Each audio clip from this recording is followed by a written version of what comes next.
The average of the three consecutive even numbers is 3 into 6.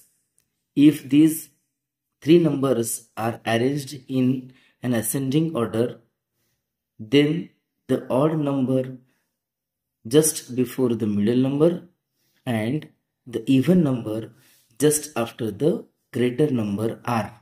असं म्हणून आपला प्रश्न विचारलाय. सहज लक्षात घ्या की तीन समसंख्यांची सलग समसंख्यांची सरासरी 3 गुणिले 6 आहे. तर या तीन सलग समसंख्या असं मी गृहीत धरतो की त्या या बॉक्समध्ये आपण मांडणार आहोत.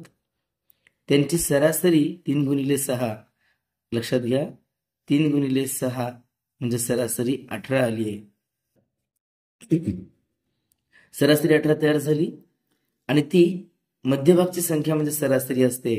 त्यामुळे याच्या पूर्वीची समसंख्या 16 असणार, 18च्या पुढची समसंख्या 20 असणार. म्हणजे तिन्ही सलग समसंख्या आपल्याला मिळाल्यात.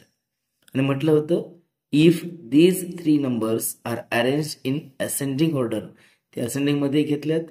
तर मग आपल्याला काय पाहिजे, असेंडिंग ऑर्डर मध्ये घेतल्यानंतर the odd number just before the middle number.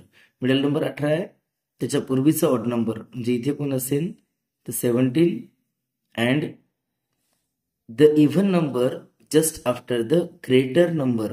सर्वात मोठ्या संख्येच्या नंतरचा इव्हन नंबर पाहिजे. लक्षात घ्या 20 नंतर इव्हन म्हणजे 20 नंतर सम 22 असणार आहे.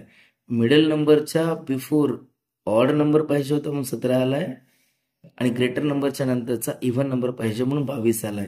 So our expected answer is 17 and 22.